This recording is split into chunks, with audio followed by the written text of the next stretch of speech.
Сәлем, менің оқырмандарым, маған тіркеліп қолдап кетіңіздер. Алда әсерлі әңгімелер көп болады. Ене мен келіннің ынтымағы, бір-біріне деген көзқарасы бүгінде көп еститін тақырыбымыз. Бірі үлкен, екіншісі кіші, бірі егде, екіншісі жас, екеуі екі елдің аяулысы болғанымен.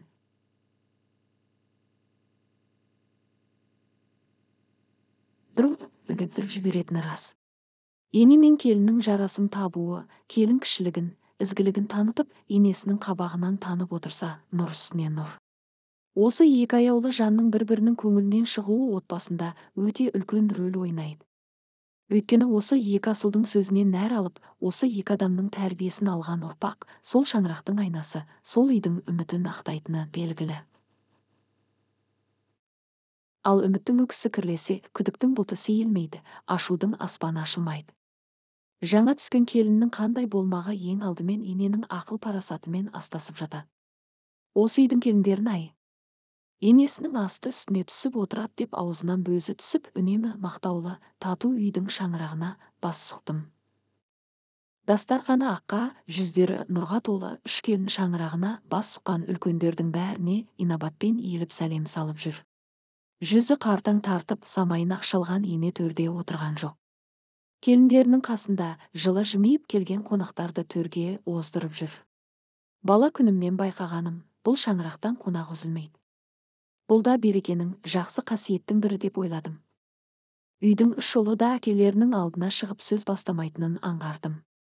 Ұлдар жағы әкем біледімен өссе, бұл үйдің келіні, әрине, ененің сөзіне құлақ асады. Қазақ мұндайда әке тұрып ұл сөйлегеннен бес, шеше тұрып қыз сөйлегеннен бес деуші еді. Бұл үйде үлкеннің сөзін ешкім бөлмейтіні көрініп тұр.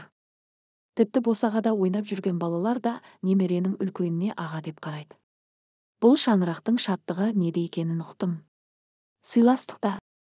Үлкен келін күлімсіреп келіп, енесінің ай сырғасын түзеп, ақ жаулығын жөндегенсіп, әлдей бір ақыл сұрап, құлағына сыбырлап, өз ойын айтып тұрып, ақ енесінің ойын оқып, көзінің қиығымен қабағын бағып тұрғаны бесенеден белгілі еді. Әйел ақылды үйде береке, еркек сыйлы үйде ынтымақ бар. Үш келінім ошақтың үш пұтындай. Келін түсірген күннен оларға ақыл айтудан аулақпын.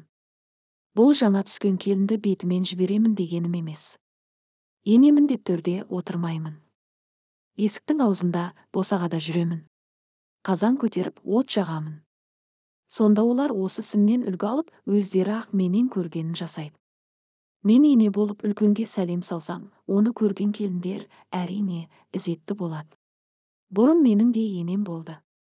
Мен келін болып түскенде, енем менің қас қабағыма қарайтын. Әрине, кейін мен енемнің қабағына қарап ақ бәрін ұғатын болдым.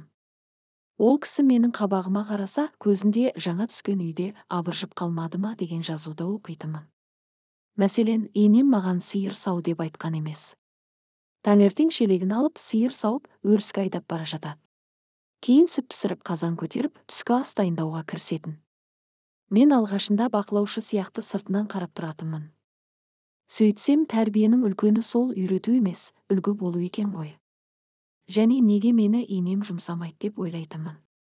Сөйтсем, өзім ұғынбаған нәрсені ол менің санама қалай құйсын.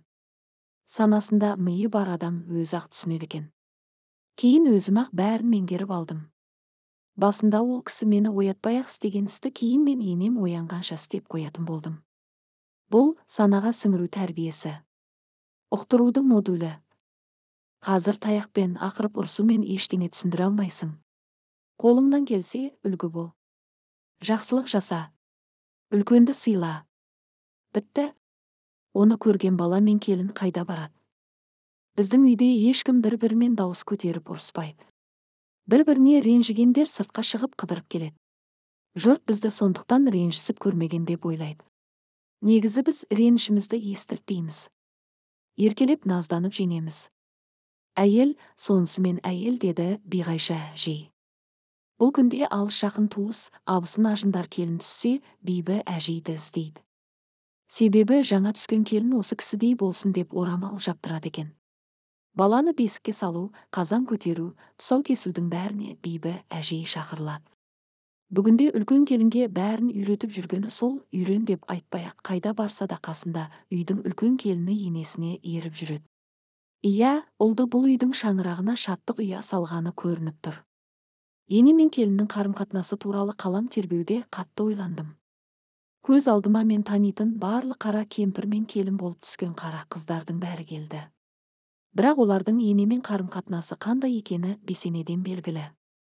Бірі енесін сырттай жамандап көзінше күлімсіресе, енді бірі енесін мүлде сыйламайтыны сарт-сұрт сөзінен көрініп ұрады.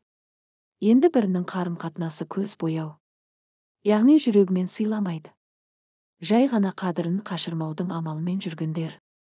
Бірде қоғамдық көлікте жолға шыққан әжеймен сапарлас болғаным бар. Сонда қарт ананың қасында келіні болды. Күн ыстық еді. Әжейді шөл қысса керек, көлік тоқтаған сәтте маған тиын беріп, сусын әкеліп беруімді өтінді. Ал қасындағы келінін жұмсай алмады. Жұмсайтын еді, бат-бат. Сонда көрші орындықта басқа отбасының ене мен келіні отырды. Келін енесін алдына жатқызып, жол жөнекей жадырай күліп, екеуі әңгіме айтумен болды. Біресе бірге пісте шағып, бір-біріне әңгіме айтқанын көрген әженің көзінен ыстық жас бұрқ ете қалды. Сонда сыр етіп маған айтқаны, мен келінімен сырлас, мұңдас болмаппын. Мен келініме адуынды ене болып, қадірімді арттыруды ғана ойлаппын деді. Келін ененің топырағынан жаралат деген сөз бар. Ененің елеуіне көніп дегенімен жүрген баяғының қыздары жоқ. Қазір заман өзгерді. Адамның ой санасы биік. Кім болса да өзін төмендеткісі келмейтін ішкі мені дамыған кезең. Барлығы мектеп көрген, оқыған, тоқыған. Ененің алдында құрдай жорғалауды ескіліктің сарқыншағы деп білет. Бұл жағдайда тек сыр ұқтырып, үлгі болып қана сыйластыққа жетуге болатынын ұғуға болады. Жақсы келін, келін, жаман келін, келсап дегенде аталы сөз бар. Жақсы келінді жақсы ене тәрбиелеп алады. Қыз оң босағадан алған тәрбиесін барған үйіне ала кіргенімен, енесінің ықпалы ойын он орап алуға қауқары жетеді. Жанарға тұнған мейірім, жүректен шыққан ізгілік жауапсыз қалмас. Ол үшін асқан ақылдың, толассыз табыс пен сый-сияпаттың немесе мінездің түкке де қажеті жоқ. Ол үшін ене емес, ана бола білу керек ау. Себебі енесін ұната қоймайтын келіннің бірде-бірі анасын жек көрмейді. Әкенің берген тәрбиесін 10 мектеп бере алмайды деуші еді, ененің берген тәрбиесі де 10 мектепке татиды. Қызым деп келіннің кекілін сипай алмаған енені, енем деп келіні емірене қоймас анық.